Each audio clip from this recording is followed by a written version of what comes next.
ವೀಕ್ಷಕರೇ ಶುಭೋದಯ. ವಿಶೇಷ ನೇರ ಪ್ರಸಾರ ಜ್ಯೋತಿಷ ಕಾರ್ಯಕ್ರಮ ಬೃಹತ್ ಜಾತಕಂಗೆ ತಮ್ಮೆಲ್ಲರಿಗೂ ಆತ್ಮೀಯ ಸ್ವಾಗತ. ನಾನು ಮಂಜರಿ ಹೊಂಬಾಳಿ. ಪ್ರತಿದಿನದಂತೆ ಈ ದಿನವೂ ಕೂಡ ಪಂಚಾಂಗದ ವಿಚಾರಗಳನ್ನು, ದ್ವಾದಶ ರಾಶಿಗಳ ಫಲಾನುಫಲಗಳನ್ನು, ಜೊತೆಗೆ ಧಾರ್ಮಿಕ ಚಿಂತನೆಯ ವಿಚಾರದಲ್ಲಿ ಜ್ಯೋತಿಷ್ಯದ ಪ್ರಕಾರ ಗ್ರಹಗಳಿಂದ ಆಗುವಂತಹ ಆರೋಗ್ಯ ಸಮಸ್ಯೆಗಳ ಬಗ್ಗೆ ತಿಳಿಯೋಣ. ಕಾರ್ಯಕ್ರಮದಲ್ಲಿ ಖ್ಯಾತ ಜ್ಯೋತಿಷಿಗಳು, ಧಾರ್ಮಿಕ ಆಧ್ಯಾತ್ಮಿಕ ಚಿಂತಕರು ಆಚಾರ್ಯ ಗುರೂಜಿಯವರು ನಮ್ಮೊಟ್ಟಿಗಿದ್ದಾರೆ. ಅವರನ್ನ ಕಾರ್ಯಕ್ರಮಕ್ಕೆ ಸ್ವಾಗತಿಸೋಣ. ಗುರೂಜಿ ನಮಸ್ತೆ, ಕಾರ್ಯಕ್ರಮಕ್ಕೆ ಸ್ವಾಗತ. ನಮಸ್ತೆ. ಅಸ್ಮದ್ ಗುರುಭ್ಯೋ ನಮಃ. ಅಖಂಡ ಮಂಡಲಾಕಾರಂ ವ್ಯಾಪ್ತಂ ಯೇನ ಚರಾಚರಂ ತತ್ಪದಂ ದರ್ಶಿತಂ ಯೇನ ತಸ್ಮೈ ಶ್ರೀ ಗುರವೇ ನಮಃ. ಆಪದಾಂ ಅಪಹರ್ತಾರಂ ಧಾತಾರಂ ಸರ್ವಸಂಪದಾಂ ಲೋಕಾಭಿರಾಮಂ ಶ್ರೀರಾಮಂ ಭೂಯೋರ್ಭೂಯೋ ನಮಾಮ್ಯಹಂ. ಮನೋಜವನ್ ಮಾರುತತುಲ್ಯ ವೇಗಂ ಜಿತೇಂದ್ರಿಯಂ ಬುದ್ಧಿಮತಾನ್ ವರಿಷ್ಠಂ ವಾತಾತ್ಮಜನ್ ವಾನರಯೂತ ಮುಖ್ಯಂ ಶ್ರೀರಾಮಧೂತಂ ಶಿರಸಾ ನಮಾಮಿ. ಜೈ ಶ್ರೀಮನ್ನಾರಾಯಣ. ವೀಕ್ಷಕರೇ, ಮೊದಲನೇದಾಗಿ ಈ ದಿನದ ಪಂಚಾಂಗದ ವಿಚಾರಗಳು ಹೇಗಿದೆ ಗುರುಗಳಿಂದ ತಿಳಿದುಕೊಳ್ಳೋಣ. ಗುರುಗಳೇ, ತಿಥಿರ್ವಿಷ್ಣುಸ್ತದಾವಾರೋ ನಕ್ಷತ್ರಂ ವಿಷ್ಣುರೇವಚ ಯೋಗಶ್ಚ ಕರ್ಣಂ ಚೈವ ಸರ್ವಂ ವಿಷ್ಣುಮಯಂ ಜಗತ್ತು. ತಿಥಿ, ವಾರ, ನಕ್ಷತ್ರ, ಯೋಗ ಮತ್ತು ಕರ್ಣಗಳನ್ನು ನಾವು ಪಂಚಾಂಗಗಳು ಅಂತ ಹೇಳ್ತೇವೆ. ಯಾರೆಲ್ಲ ಪ್ರಾತಃ ಕಾಲಗಳಲ್ಲಿ ಪಂಚಾಂಗಗಳನ್ನು ಕೇಳಿಸ್ಕೊಳ್ತಾರೆ, ಹಾಗೆ ಹೇಳುವಂಥದ್ದು, ಪಠಣ ಮಾಡುವಂಥದ್ರಿಂದ ಕೂಡ ಅನೇಕ ಫಲಗಳನ್ನು ಪಡ್ಕೊಳ್ಬಹುದು ಮತ್ತು ಆ ದಿನ ಕೂಡ ಅಭಿವೃದ್ಧಿ ಆಗುತ್ತೆ, ಶುಭಪ್ರದವಾಗುತ್ತೆ ಅಂತ ಹೇಳುತ್ತೆ ಶಾಸ್ತ್ರ. ಹಾಗಾಗಿ ಈ ದಿನದ ಪಂಚಾಂಗವನ್ನು ನೋಡೋಣ. ಈ ದಿನ ವಿಶ್ವಾವಸುನಾಮ ಸಂವತ್ಸರ, ದಕ್ಷಿಣಾಗಿನ ಗ್ರೀಷ್ಮ ಋತು, ಆಷಾಢ ಮಾಸ. ಆಷಾಢ ಮಾಸದಲ್ಲಿ ಇವತ್ತು ವಿಶೇಷವಾಗಿರುವಂತಹ ಕೃಷ್ಣ ಪಕ್ಷದಲ್ಲಿ ಚತುರ್ದಶಿ ಬುಧವಾರ ಬಂದಿರುವಂಥದ್ದು. ಇನ್ನು ಆರಿದ್ರ ನಕ್ಷತ್ರ, ವ್ಯಾಘಾತ ಯೋಗ, ವಿಷ್ಟಿಕರಣವನ್ನು ಈ ಪಂಚಾಂಗಗಳಲ್ಲಿ ತಿಳ್ಕೋಬಹುದು. ಇನ್ನು ರಾಹುಕಾಲ ಹಾಗೆ ಯಮಗಂಡ ಕಾಲಗಳನ್ನು ಕೂಡ ನಾವು ತಿಳ್ಕೋಬೇಕಾಗುತ್ತೆ. ಯಾವುದೇ ಒಂದು ಶುಭ ಕಾರ್ಯಗಳನ್ನಾಗಲಿ ಅಥವಾ ಶುಭ ಪ್ರಯಾಣಾದಿಗಳನ್ನಾಗಲಿ ರಾಹುಕಾಲಗಳಲ್ಲಿ ಅಥವಾ ಯಮಗಂಡ ಕಾಲಗಳಲ್ಲಿ ನಾವು ಪ್ರಾರಂಭ ಮಾಡಬಾರ್ದು ಅಂತ ಹೇಳುತ್ತೆ ಶಾಸ್ತ್ರ. ಈ ದಿನದ ರಾಹುಕಾಲವನ್ನು ನೋಡೋಣ. 12:26 2 ಗಂಟೆ 2 ನಿಮಿಷದವರೆಗೆ ಈ ದಿನ ನಾವು ರಾಹುಕಾಲವನ್ನು ನೋಡಬಹುದು. ಇನ್ನು ಯಮಗಂಡ ಕಾಲವನ್ನು ನೋಡಿದಾಗ 7:39 9:15 ಈ ದಿನ ಯಮಗಂಡ ಕಾಲವನ್ನು ಕೂಡ ತಿಳ್ಕೊಬೋದಾಗಿದೆ. ಇನ್ನು ಗುಳಿಕ ಕಾಲ 10:51 12:26 ಈ ದಿನ ಗುಳಿಕ ಕಾಲವನ್ನು ಕೂಡ ತಿಳ್ಕೊಬೋದು. ಇನ್ನು ಬ್ರಾಹ್ಮಿ ಮುಹೂರ್ತ, ಜಪ ತಪ ಹೋಮ ಹವನಾದಿಗಳನ್ನು ಮಾಡ್ಕೊಳ್ಳಲಿಕ್ಕೆ ಶುಭಪ್ರದವಾಗಿರುವಂತಹ ಸಮಯ ಈ ಬ್ರಾಹ್ಮಿ ಮುಹೂರ್ತ. ಮಕ್ಕಳಲ್ಲಿ ವಿದ್ಯಾಭ್ಯಾಸದಲ್ಲಿ ಆಸಕ್ತಿ ಹೆಚ್ಚಾಗ್ಲಿಕ್ಕೂ ಕೂಡ ಈ ಒಂದು ಸಮಯವನ್ನು ತುಂಬ ವಿಶೇಷವಾಗಿರುತ್ತೆ ಅಂತ ಹೇಳ್ತಾರೆ. ಇನ್ನು ಈ ಒಂದು ಸಮಯದಲ್ಲಿ ವಿದ್ಯಾಭ್ಯಾಸ ಮಾಡಿಕೊಂಡಾಗ ಬೇಗ ಶೀಘ್ರವಾಗಿ ಒಂದು ಆಸಕ್ತಿ ಹೆಚ್ಚಾಗುವಂಥದ್ದು, ವಿದ್ಯೆಯಲ್ಲಿ ಅಭಿವೃದ್ಧಿ ಕೂಡ ಆಗುವಂಥದ್ದು ಇರುತ್ತೆ. ಈ ದಿನ 4:34 5:19 ಈ ದಿನ ನಾವು ಬ್ರಾಹ್ಮಿ ಮುಹೂರ್ತವನ್ನು ನೋಡ್ಬೋದು. ಇನ್ನು ಸೂರ್ಯೋದಯ ಮತ್ತು ಸೂರ್ಯಾಸ್ತವನ್ನು ತಿಳ್ಕೋಬೇಕಾಗುತ್ತೆ. ಈ ದಿನ ಸೂರ್ಯೋದಯ ಬೆಳಗ್ಗೆ 6:04 ಸೂರ್ಯೋದಯವಾದರೆ ಸಂಜೆ ಸೂರ್ಯಾಸ್ತಮ 6:49 ಈ ದಿನ ಸೂರ್ಯ ಅಸ್ತಮವಾಗುವುದನ್ನು ಕೂಡ ನಾವು ನೋಡ್ಬೋದಾಗಿದೆ. ವೀಕ್ಷಕರೇ, ಪಂಚಾಂಗದ ವಿಚಾರಗಳನ್ನು ಗುರುಗಳಿಂದ ತಿಳಿದುಕೊಂಡಿದ್ದೇವೆ. ಇನ್ನು ದ್ವಾದಶ ರಾಶಿಗಳ ಫಲಾನುಫಲ ಹೇಗಿದೆ ತಿಳಿಯೋಣ. ಕಾರ್ಯಕ್ರಮದಲ್ಲಿ ನೀವು ಕೂಡ ಕರೆ ಮಾಡಬಹುದು. ಕರೆ ಮಾಡಿದಾಗ ನಿಮ್ಮ ಹುಟ್ಟಿದ ದಿನಾಂಕ, ಹುಟ್ಟಿದ ಸ್ಥಳ ಹಾಗೂ ಹುಟ್ಟಿದ ಸಮಯವನ್ನು ತಿಳಿಸಬೇಕಾಗತ್ತೆ. ಯಾವುದೇ ಸಮಸ್ಯೆಗಳು ಇದ್ರೂ ಸಹ ಗುರುಗಳಿಂದ ನೇರವಾಗಿ ಪರಿಹಾರಗಳನ್ನು ಕಂಡುಕೊಳ್ಳಬಹುದು. ಇನ್ನು 12 ರಾಶಿಗಳ ಫಲಾನುಫಲ ಹೇಗಿದೆ ಗುರುಗಳಿಂದ ತಿಳಿದುಕೊಳ್ಳೋಣ. ಗುರುಗಳೇ, ಮೇಷ, ವೃಷಭ, ಮಿಥುನ, ಕಟಕ, ಸಿಂಹ, ಕನ್ಯಾ, ತುಲ, ವೃಶ್ಚಿಕ, ಧನಸ್ಸು, ಮಕರ, ಕುಂಭ ಮತ್ತು ಮೀನರಾಶಿ. ಈ 12 ರಾಶಿಗಳನ್ನೇ ನಾವು ದ್ವಾದಶ ರಾಶಿಗಳು ಅಂತ ಹೇಳ್ತೇವೆ. ಈ ದಿನ ಈ 12 ರಾಶಿಗಳ ಫಲಾನುಫಲಗಳು ನೋಡುವಂಥದ್ದು. ಅದರ ಜೊತೆಯಲ್ಲಿ ಧಾರ್ಮಿಕ ವಿಚಾರವಾಗಿ ಈ ಜ್ಯೋತಿಷ್ಯ ಶಾಸ್ತ್ರ ಪ್ರಕಾರವಾಗಿ ನಮಗೆ ಬರುವಂತಹ ಒಂದು ಯಾವುದೇ ರೀತಿಯ ಒಂದು ಕಾಯಿಲೆಗಳಾಗಲಿ ಅಥವಾ ಯಾವುದೇ ರೀತಿಯ ತೊಂದರೆಗಳನ್ನು, ಆರೋಗ್ಯ ಸಮಸ್ಯೆಗಳನ್ನು ನಾವು ಎದುರಿಸಬೇಕಾಗುತ್ತೆ. ಜನ್ಮ ಜಾತಕ ರೀತಿಯ ಯಾವೊಂದು ಸಮಸ್ಯೆಗಳು, ದೀರ್ಘಕಾಲದವರೆಗೆ ಇರುವಂತಹ ಸಮಸ್ಯೆಗಳ ಯಾವ ರೀತಿ ಬರುತ್ತೆ ಅನ್ನೋದಂತ ತಿಳ್ಕೊಳ್ಳೋಣ. ಇದರ ಜೊತೆ ದ್ವಾದಶ ರಾಶಿಗಳ ಫಲಾನುಫಲಗಳು. ಪ್ರಥಮ ರಾಶಿ ಮೇಷರಾಶಿ. ಮೇಷರಾಶಿಯವರಿಗೆ ಈ ದಿನ ನೀವು ಅಂದುಕೊಂಡಿದ್ದನ್ನು ಸಾಧಿಸುತ್ತೀರಿ ಅಂತ ಹೇಳ್ತಾ ಇದ್ದೀನಿ. ನೋಡಿ, ಒಳ್ಳೆಯ ಶುಭಪ್ರದವಾಗಿರುವಂತಹ ದಿನ ಮೇಷರಾಶಿಯವರಿಗೆ. ಏನು ಹೇಳ್ತಾ ಇದೆ, ನೀವೇನಾದರೂ ಕೆಲಸ ಕಾರ್ಯ ಅಂದ್ಕೊಂಡಿದ್ರೆ ಆ ಕೆಲಸದಲ್ಲಿ ನೀವು ಯಶಸ್ಸನ್ನು ಪಡಿತೀರಾ. ಏನು ಅಂದ್ಕೊಂಡಿರ್ತೀರೋ ಅವೆಲ್ಲವೂ ಕೂಡ ನಿಮಗೆ ಯಶಸ್ಸಾಗುತ್ತೆ, ಅದನ್ನು ಸಾಧನೆ ಮಾಡ್ತೀರಾ ಅಂತ ಹೇಳುವಂಥದ್ದು. ಅದರ ಬಗ್ಗೆ ಚಿಂತನೆ ಮಾಡಬೇಕು. ನೀವು ಕೆಲವೊಂದು ವಿಚಾರಗಳನ್ನು ನೀವು ಅಂದ್ಕೊಂಡ್ರೆ ಅಷ್ಟೇ ಅಲ್ಲ, ಅದ್ರ ಬಗ್ಗೆ ಚರ್ಚೆ ಮಾಡುವಂಥದ್ದು, ಅದಕ್ಕೆ ಬೇಕಾಗಿರುವಂಥ ಕೆಲಸ ಕಾರ್ಯಗಳನ್ನು ನೀವು ಮಗ್ನರಾದಾಗ ಆ ಕೆಲಸ ಕಾರ್ಯದಲ್ಲಿ ಯಶಸ್ಸನ್ನು ಪಡ್ಕೊಳ್ಬೋದು ಅಂತ ಹೇಳ್ತಾ ಇದೆ. ನಿರೀಕ್ಷಿತವಾಗಿ ಹಣಕಾಸು ಪಡೆದುಕೊಳ್ಳುವ ಅವಕಾಶಗಳು ಸಹ ಇವತ್ತು ಇದೆ ಮೇಷರಾಶಿಯವರಿಗೆ. ನೀವು ನಿರೀಕ್ಷಣೆ ಮಾಡಿರಲ್ಲ ಇವತ್ತು, ನೀವು ಆ ರೀತಿ ಹಣ ಬರುವಂಥದ್ದಾಗುತ್ತೆ, ಹಣಕಾಸಿನಿಂದ ಅನುಕೂಲಗಳಾಗುತ್ತೆ, ಮತ್ತು ಅನಿರೀಕ್ಷಿತವಾಗಿ ಹಣ ಬಂದು ಕೈ ಸೇರುವಂಥ ನಿರೀಕ್ಷೆ ಕೂಡ ಇದನ್ನ ನೀವು ಮಾಡ್ಬೋದು ಅಂತ ಹೇಳ್ತಾ ಇದೆ ಮೇಷರಾಶಿಯವರಿಗೆ.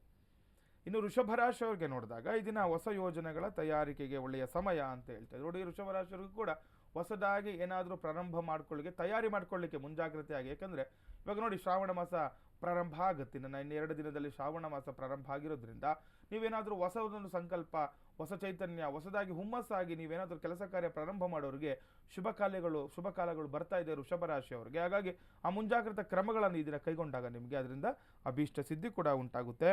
ಪತ್ರಿಕಾ ರಂಗದಲ್ಲಿ ಕಾರ್ಯನಿರ್ವಹಿಸುವವರಿಗೆ ಗೌರವ ಕೂಡ ದೊರಕುವಂಥದ್ದಾಗುತ್ತೆ. ವೃಷಭ ರಾಶಿಯವರು ಯಾರೆಲ್ಲ ಈ ಪತ್ರಿಕಾ ರಂಗದಲ್ಲಿ ಕೆಲಸ ಕಾರ್ಯಗಳನ್ನು ಮಾಡ್ಕೊಳ್ತಾ ಇರ್ತೀರ ನೋಡಿ, ಇವತ್ತು ನಿಮಗೆ ಸನ್ಮಾನಗಳು, ಗೌರವಗಳು ಹೆಚ್ಚಾಗುವಂಥದ್ದು, ನಿಮ್ಮ ಮೇಲೆ ಒಂದು ಅಭಿಮಾನ ಹೆಚ್ಚಾಗುವಂಥದ್ದೆಲ್ಲ ಆಗುತ್ತಿದೆ ನಾವು ವೃಷಭ ರಾಶಿಯವರಿಗೆ. ಇನ್ನು ಮಿಥುನ ರಾಶಿಯವರಿಗೆ ನೋಡಿದಾಗ ಮುಖ್ಯ ಕೆಲಸವೊಂದರಲ್ಲಿ ಪ್ರಯತ್ನಕ್ಕೆ ನಿಮಗೆ ಎತ್ತವರ ನೆರವು ಕೂಡ ದೊರಕುತ್ತೆ ಅಂತ ಹೇಳ್ತಾ ಇದ್ದು ನೋಡಿ. ಇವತ್ತು ಒಳ್ಳೆಯ ದಿನ. ಎತ್ತವರ ಸಹಾಯ ಯಾವಾಗ ನಿಮಗೆ ಮನೆಯವರ ಕುಟುಂಬದವರಿಂದ ಸಹಾಯ ಆಗುತ್ತೆ, ನೀವು ಅಂದ್ಕೊಂಡ ಕೆಲಸಗಳಲ್ಲಿ ಶೀಘ್ರವಾಗಿ ಅನುಕೂಲಗಳಾಗುತ್ತೆ ಮತ್ತು ಫಲವನ್ನು ಕೂಡ ಪಡ್ಕೊಳ್ಬೋದು ಅಂತ ಹೇಳ್ತೀವಿ. ತುಂಬ ಮುಖ್ಯವಾಗಿರುವಂತಹ ವಿಚಾರ, ಯಾವುದಾದ್ರೂ ಒಂದು ವೈಯಕ್ತಿಕ ವಿಚಾರನ ಆಗ್ಬೋದು, ಮದುವೆ ವಿಚಾರ ಆಗ್ಬೋದು, ಅಥವಾ ನಿಮ್ಮ ಉದ್ಯೋಗದ ನಿಮಿತ್ತ ಆಗ್ಬೋದು, ಯಾವುದೇ ಒಂದು ವಿಚಾರಕ್ಕೆ ಮನೆಯವರ ಸಹಕಾರ ಕೂಡ ಇವತ್ತು ನಿಮಗೆ ಸಿಗುವಂಥದ್ದಾಗುತ್ತೆ ಮಿಥುನ ರಾಶಿಯವರಿಗೆ. ದೂರದ ಪ್ರಯಾಣ ಎದುರಾಗುವ ಸಾಧ್ಯತೆ ಕೂಡ ಹೆಚ್ಚಾಗಿರುವಂಥದ್ದು ನೋಡಿ. ಪ್ರಯಾಣದಲ್ಲಿ ಎಚ್ಚರಿಕೆ ಇರಬೇಕು, ಆದರೆ ಪ್ರಯಾಣ ಸಾಧ್ಯತೆ ಹೆಚ್ಚಿದೆ ಅಂತ ಹೇಳ್ತಾರೆ. ಎಲ್ಲಾದರೂ ಹೊರಗಡೆ ಹೋಗುವಂತಹ ಅವಕಾಶಗಳಿತ್ತಂದರೆ ಇವತ್ತು ಹೋಗ್ಬೋದು, ಆದರೆ ಎಚ್ಚರಿಕೆಯಿಂದ ನೀವು ಕೆಲಸ ಕಾರ್ಯಗಳನ್ನು ಮಾಡ್ಕೊಳ್ಳಿ, ಇವತ್ತು ಅನುಕೂಲಗಳಾಗುತ್ತೆ ಮಿಥುನ ರಾಶಿಯವರಿಗೆ. ಕರ್ಕಾಟಕ ರಾಶಿಯವರಿಗೆ ನೋಡಿದಾಗ ಮನೆಗೆ ಬಂಧು ಮಿತ್ರರ ಆಗಮನ ಆಗುವಂತಹ ಮುನ್ಸೂಚನೆ ಕೂಡ ಇದೆ. ಯಾರೋ ಒಬ್ಬರು ನಿಮಗೆ ಇಷ್ಟವಾಗಿರುವಂತಹ ಬಂಧು ಮಿತ್ರರು ಮನೆಗೆ ಬರುವಂಥದ್ದಾಗುತ್ತೆ. ದೀರ್ಘಕಾಲದಿಂದ ಸಮಸ್ಯೆಗಳಿಗೆ ತೊಂದರೆಗಳು ಮತ್ತು ನಿವಾರಣೆಗಳು ಆಗುವಂತಹ ಸಂಭವ ಕೂಡ ಇದೆ ಇವತ್ತು ನಿಮಗೆ. ಅಂದರೆ ಹಳೆಯ ಒಂದು ಸಮಸ್ಯೆಗಳನ್ನು ಎದುರಿಸಲಿಕ್ಕೆ ಯಾವುದೋ ಒಂದು ಸಮಸ್ಯೆ ಕಾಡ್ತಾ ಇರುತ್ತೆ, ದೀರ್ಘಕಾಲದ ಸಮಸ್ಯೆ ಅಂತ ಹೇಳ್ತಾ ಇದೆ ಜಾತಕ ಫಲದಲ್ಲಿ. ಇವತ್ತು ಹಳೆಯ ಸಮಸ್ಯೆಗಳನ್ನು ಪರಿಹಾರ ಮಾಡಿಕೊಡ್ಲಿಕ್ಕೂ ಕೂಡ ಶುಭಪ್ರದವಾಗಿರುವಂತಹ ದಿನ ಕರ್ಕಾಟಕ ರಾಶಿಯವರಿಗೆ. ಹಾಗೆ ಸಿಂಹರಾಶಿಯವರಿಗೆ ನೋಡಿದಾಗ ಇದನ್ನು ಯಾರಿಗಾದರೂ ಹಣ ಕೊಟ್ಟರೆ ವಾಪಸ್ ಬರುವುದಿಲ್ಲ ಅಂತ ಹೇಳ್ತಾರೆ. ಸಿಂಹರಾಶಿಯವರು ಗಮನದಲ್ಲಿ ಇಟ್ಕೊಳ್ಬೇಕು, ಏನಾದರೂ ವ್ಯವಹಾರಗಳನ್ನು ಮಾಡಿಕೊಳ್ಳುವಾಗ ಈ ದಿನ ಹಣವನ್ನು ಕೊಡಬಾರ್ದು ಅಂತ ಹೇಳ್ತಾರೆ. ಯಾಕಂದರೆ ಕೆಲವೊಂದು ನಕ್ಷತ್ರ ತಿಥಿಗಳಲ್ಲಿ ಕೆಲವು ತೊಂದರೆಗಳಾಗುತ್ತೆ. ಇವತ್ತು ಚತುರ್ದಶಿ ಇರೋದ್ರಿಂದ ಹಣದ ವ್ಯವಹಾರ ಅಷ್ಟು ಸೂಕ್ತವಲ್ಲ ಈ ಸಿಂಹರಾಶಿಯವರಿಗೆ. ಹಾಗಾಗಿ ನೋಡ್ಕೊಳ್ಳಿ, ಯಾರಿಗಾದ್ರೂ ಹಣ ಕೊಡೋದು ಅಥವಾ ಏನಾದರೂ ವ್ಯವಹಾರಗಳು ಮಾಡ್ಕೊಳ್ಳಿಕ್ಕೆ ಹಣ ಕೊಡೋದಾಗಲಿ, ಹಣದ ವಿಚಾರವಾಗಿ ಯಾವುದೇ ಕೆಲಸ ಕಾರ್ಯಗಳನ್ನ ಮಾಡ್ಕೊಳ್ಬಾರ್ದು ಅಂತ ಹೇಳ್ತಾ ಇದೆ. ಹಾಗೆ ಸಹೋದರರಿಂದ ನೆಮ್ಮದಿ ಕೂಡ ಹಾಳಾಗುವಂಥದ್ದಿರುತ್ತೆ, ನೋಡ್ಕೊಳ್ಬೇಕು. ಅಕ್ಕ ತಂಗಿಯರಾಗಲಿ, ಅಣ್ಣ ತಮ್ಮಂದಿರಾಗಲಿ, ಮಾತನಾಡುವಾಗ ಆಗಲಿ ಅಥವಾ ಏನಾದರೂ ವ್ಯವಹಾರಗಳನ್ನು ಮಾಡ್ಕೊಳ್ಳುವಾಗ ಸ್ವಲ್ಪ ಎಚ್ಚರಿಕೆಯಿಂದ ಇರಬೇಕು. ಸುಮ್ಮನೆ ವೈಮನಸ್ಸಾಗುವಂಥದ್ದು, ಮನಸ್ತಾಪಗಳಾಗುವಂತಹ ಮುನ್ಸೂಚನೆ ಇರೋದ್ರಿಂದ ಎಚ್ಚರ ಜಾಗೃತ ವಹಿಸುವುದು ಸೂಕ್ತ ಅಂತ ಹೇಳ್ತಾ ಇದೆ ಸಿಂಹರಾಶಿಯವರಿಗೆ. ಇನ್ನು ಕನ್ಯಾ ರಾಶಿಯವರಿಗೆ ನೋಡಿದಾಗ ನಿರುದ್ಯೋಗಿಗಳಿಗೆ ಶೀಘ್ರದಲ್ಲಿ ಉತ್ತಮ ಅವಕಾಶಗಳು ದೊರೆಯುತ್ತೆ ಅಂತ ಹೇಳ್ತಾರೆ. ಯಾರೆಲ್ಲ ಕನ್ಯಾ ರಾಶಿಗಳು ನಿರುದ್ಯೋಗದಿಂದ ಬಳಲ್ತಾ ಇದ್ದೀರಾ, ನಿರುದ್ಯೋಗ ಸಮಸ್ಯೆ ಅನ್ನುವಂಥದ್ದು ಇದ್ದೇ ಇರುತ್ತೆ. ಈ ನಿರುದ್ಯೋಗ ಸಮಸ್ಯೆಯಿಂದ ಬಳಲ್ತಿರೋರಿಗೆ ಶೀಘ್ರದಲ್ಲಿ ನಿಮಗೆ ಅನುಕೂಲಗಳಾಗುತ್ತೆ, ಏನು ಅದು ಚಿಂತೆ ಮಾಡುವಂಥ ಅವಶ್ಯಕತೆ ಏನಿಲ್ಲ. ಹಾಗಾಗಿ ಸ್ವಲ್ಪ ನಿಮ್ಮ ಕೆಲಸ ಕಾರ್ಯದ ಬಗ್ಗೆ ನೀವು ಮಗ್ನರಾಗ್ಬೋದು ಇವಾಗ. ಯಾಕಂದರೆ ನಿಮ್ಮ ನಿರುದ್ಯೋಗ ಸಮಸ್ಯೆ ಇನ್ನು ಸ್ವಲ್ಪ ದಿನಗಳಲ್ಲಿ ಅದೆಲ್ಲ ಕೂಡ ನೀಗಿ ಹೋಗುವಂಥದ್ದಾಗುತ್ತೆ. ಇನ್ನು ದಿನ ಬಳಕೆಯ ವಸ್ತು ವ್ಯಾಪಾರಿಗಳಿಗೆ ಹೆಚ್ಚು ಲಾಭ ಕೂಡ ಇರುವಂಥದ್ದು. ಕನ್ಯಾ ರಾಶಿಯವರು ಯಾರೆಲ್ಲ ಈ ದಿನಬಳಕೆ ವಸ್ತು ವ್ಯಾಪಾರಗಳನ್ನು ಮಾಡ್ತಾ ಇರ್ತೀರಾ, ಸಣ್ಣ ಪುಟ್ಟ ಅಂಗಡಿಗಳನ್ನ ಇಟ್ಕೊಂಡಿರ್ತೀರ, ಅವರಿಗೆ ಇವತ್ತು ತುಂಬ ಲಾಭಾಂಶ ಕೂಡ ಹೆಚ್ಚಾಗುವಂಥದ್ದಾಗುತ್ತೆ ಕನ್ಯಾ ರಾಶಿಯವರಿಗೆ. ಇನ್ನು ತುಲಾರಾಶಿಯವರಿಗೆ ನೋಡಿದಾಗ ಬ್ಯಾಂಕಿಂಗ್ ಸಂಬಂಧಪಟ್ಟ ವ್ಯವಹಾರದಲ್ಲಿ ಎಚ್ಚರಿಕೆಯಿಂದ ಇರುವುದು ಸೂಕ್ತ. ಯಾರೆಲ್ಲ ತುಲಾರಾಶಿಗಳಿದ್ದಾರೆ ನೋಡ್ಕೊಳ್ಳಿ, ಗಮನದಲ್ಲಿ ಇಟ್ಕೊಳ್ಬೇಕು. ಏನಾದರೂ ಬ್ಯಾಂಕ್ಗಳಲ್ಲಿ ಇವತ್ತು ವ್ಯವಹಾರಗಳನ್ನು ಮಾಡ್ಕೊಳ್ಳುವಾಗ ಕೆಲವೊಬ್ಬರು ಸಾಲ ಮಾಡ್ಕೋಬೇಕು, ಏನೋ ಸಾಲ ತೊಗೋಬೇಕು ಅಂದ್ಕೊಳ್ತಾ ಇರ್ತೀರ ಅಥವಾ ಡೆಪಾಸಿಟ್ ಮಾಡಬೇಕು ಅಂದ್ಕೊಳ್ತಾ ಇರ್ತೀರ ಬ್ಯಾಂಕಲ್ಲಿ, ಅದಕ್ಕೂ ಕೂಡ ಸಮಸ್ಯೆ ಆಗುವಂಥದ್ದು ಇರುತ್ತೆ. ಸ್ವಲ್ಪ ಹೆಚ್ಚಿನ ಜಾಗೃತೆ ವಹಿಸಿ ವ್ಯವಹಾರಗಳನ್ನು ಮಾಡಿಕೊಳ್ಬೇಕು. ಕೈಗೊಂಡ ಕಾರ್ಯಗಳು ಕೂಡ ಯಶಸ್ವಿ ಆಗುತ್ತೆ. ತುಲಾರಾಶಿಯವರು ಅಂದ್ಕೊಂಡಂಥ ಕೆಲಸ ಕಾರ್ಯಗಳು ಯಶಸ್ವಿ ಆಗ್ತೀರಾ, ಸ್ವಲ್ಪ ಎಚ್ಚರಿಕೆಯಿಂದ ಮಾಡಿಕೊಂಡ್ರೆ ಇವತ್ತು ಯಶಸ್ಸು ನಿಮಗೆ ಇರುವಂಥದ್ದು ತುಲಾರಾಶಿಯವರಿಗೆ. ವೃಶ್ಚಿಕ ರಾಶಿಯವರಿಗೆ ನೋಡಿದಾಗ ನಿಮ್ಮ ವಿರೋಧಿಗಳು ನಿಮ್ಮ ಸ್ನೇಹ ಬಯಸಿ ಬರ್ತಾರೆ ಅಂತ ಹೇಳ್ತಾ ಇದೆ ನೋಡಿ. ವಿರೋಧಿಗಳು ಕೂಡ ನಿಮ್ಮ ಸ್ನೇಹ ಬಯಸ್ತಾರಂತೆ ಇವಾಗ. ಯಾಕಂದರೆ ವೃಶ್ಚಿಕ ರಾಶಿಯವರಿಗೆ ಒಳ್ಳೆ ವಿಚಾರ. ನಿಮ್ಮ ಕೆಲವೊಬ್ರು ನೋಡಿ ವಿರೋಧಿಗಳು ಇರ್ತಾರೆ, ಯಾವುದೋ ಒಂದು ಕಾರಣಕ್ಕೆ ವಿರೋಧಿಗಳಾಗ್ಬಿಟ್ಟಿರ್ತಾರೆ. ಆದರೆ ನೀವು ಕೆಲವೊಬ್ರು ನಿಯಮ ನಿಷ್ಠೆಯಿಂದ ಇರುವಂಥವ್ರಿಗೆ ಯಾವತ್ತಿದ್ರೂ ಅವ್ರಿಗೆ ಒಳ್ಳೆಯತನಕ್ಕೆ ಬೆಲೆ ಇದ್ದೇ ಇರುತ್ತೆ. ಹಾಗಾಗಿ ನೋಡಿ, ನಿಮ್ಗೆ ಅವರು ಏನೋ ಕಾರಣಕ್ಕೆ ವಿರೋಧಿಗಳಾಗಿದ್ರು ಕೂಡ ಮತ್ತೆ ನಿಮ್ಮ ಸ್ನೇಹ ಬಯಸಿ ಬರ್ತಾರೆ ಅಂತಂದರೆ ನಿಮ್ಮಲ್ಲಿ ಆ ಶಕ್ತಿ ಇದೆ ಅಂತ, ನೀವು ಮಾಡುವಂತಹ ಒಂದು ಕೆಲಸಕ್ಕೆ ಆ ರೀತಿ ನಿಮಗೆ ಒಂದು ಸಿಗುವಂಥ ಮನ್ನಣೆ ಆಗ್ಬೋದು. ಇನ್ನು ಕೃಷಿಕರಿಗೆ ತೋಟಗಾರಿಕೆಯಲ್ಲಿ ಕೂಡ ಹೆಚ್ಚಿನ ಲಾಭಾಂಶ ಇರುತ್ತೆ. ಯಾರೆಲ್ಲ ವೃಶ್ಚಿಕ ರಾಶಿಯವರು ಕೃಷಿಕರಿರ್ತೀರಾ, ತೋಟಗಾರಿಕೆಯಲ್ಲಿ ಕೆಲಸ ಕಾರ್ಯಗಳು ಮಾಡ್ಕೊಳ್ತಾ ಇರ್ತಾರೆ, ಅವರಿಗೆ ಈ ದಿನ ಹೆಚ್ಚಿನ ಲಾಭಾಂಶ ಕೂಡ ಹೆಚ್ಚಾಗುವಂಥದ್ದು ನೋಡ್ಬೋದು ವೃಶ್ಚಿಕ ರಾಶಿಯವರಿಗೆ. ಹಾಗೆ ಧನುರಾಶಿಯವರಿಗೆ ನೋಡಿದಾಗ ಈ ದಿನ ಮನೆಯಲ್ಲಿ ನಿಮ್ಮ ಬಗ್ಗೆ ಗೌರವ ಹೆಚ್ಚಾಗುವಂಥದ್ದು. ಯಾರೆಲ್ಲ ಧನುರಾಶಿಗಳಿದ್ದರೆ ಮನೆಯಲ್ಲಿ ಗೌರವದ ವಾತಾವರಣ ಸಿಗುತ್ತೆ.